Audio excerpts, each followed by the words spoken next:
Facebook ইউটিউবে এগুলোতে এখন মানুষ খবর দেখে, তো তরতাজা খবর পায়, এই জন্যই পত্রিকার সার্কুলেশনটা অনেক কমে গেছে। এখন অনলাইনে যা শিক্ষিত সমাজ যারা অনলাইনে বেশিরভাগ পত্রিকা পড়ে।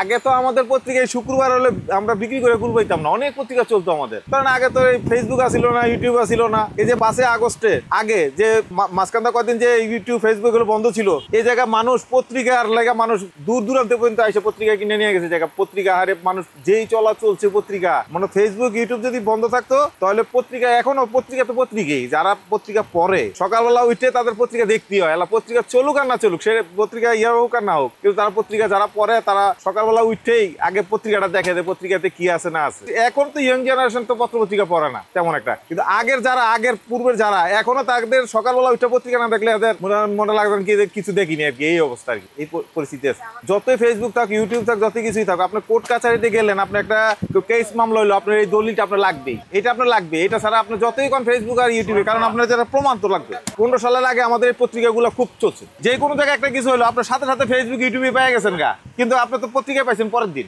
এই হইলো মেইন সমস্যাটা হলো এই জায়গার মধ্যে। এক সময় শুক্রবারে পত্রিকা যদি অন্য দিন চলতো 10,000, তো শুক্রবার আসলে কাগজ চলতো 30,000, বুঝছেন? কাগজ শুক্রবারে বেশি চলতো, কি লেগা মানুষ বাসা বাড়িতে থাকতো, অবসর সময় তারা বসে বসে পত্রিকা দেখতো, পত্রিকা সময় কাটাইতো। এখন তো আর এই আর নাই, বুঝেন না? এখন হলো সব ওই যে ইউটিউবে যারা শিক্ষিত সমাজ এইভাবে গেছে জিনিসগুলা। 15 সালের আগে থেকে প্রথম আলো চলতো 1,80,000, আমাদের এই জায়গায় বিক্রি করতাম আমরা, সেই জায়গায় এখন আইসা গেছে প্রায় 80,000, 1 লাখ পত্রিকাই নেই। পত্রিকা অনেক কমে গেছে, অর্ধেক হয়ে গেছে পত্রিকা। 15 সালে যেরকম আসিল, ধরেন 1-150 লোক ছিল, এখন এই জায়গায় আইসা হয়ে গেছে প্রায় 40-45 জন একদিনে কিনতে আসে। আমাদের জায়গা থেকে সারা ঢাকার মধ্যে আমাদের এই জায়গা থেকে ডিস্ট্রিবিউশন হয়। ধরেন এখান থেকে একদম কোনাবাড়ি, দাউদকান্দি আর এখানটা হলো মুন্সিগঞ্জ, এই নিয়ে আমাদের ডিস্ট্রিবিউশন হয় আর কি। পত্রিকাটা আমাদের ডিস্ট্রিবিউশন হয়। আগে যেরকম পত্রিকার যে একটা মানসম্মত ছিল, মানুষ যেরকম পড়তো, সেরকম এখন আগের মতো না।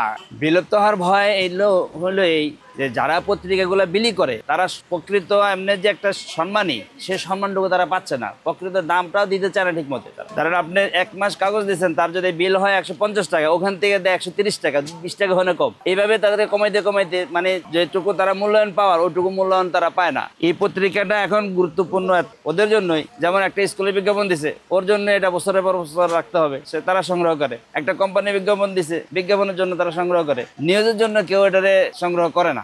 আমরা প্রিন্ট মিডিয়া হিসেবে সবসময় কাজ করে আসছি, আর এই পত্রিকাটা আমাদেরকে ছাড়া বাজারজাত করা কোনোভাবে সম্ভব না। পত্রিকার একটা অংশ আমরা যারা সেল করি, ডিস্ট্রিবিউটর, এরা আমরা একটা মালিক, এটার একটা অংশের মালিক। আমরা ছাড়া এই পত্রিকাটা বাজারজাত করা কোনোভাবে সম্ভব না। আমরা হলো ঢাকা শহরে যত পত্রিকা আছে, পত্রিকা ঢাকা সংবাদপত্র হকার সমিতির মাধ্যমে এরা রিটার্ন কপিটা আমরা বুঝে নিতেছি।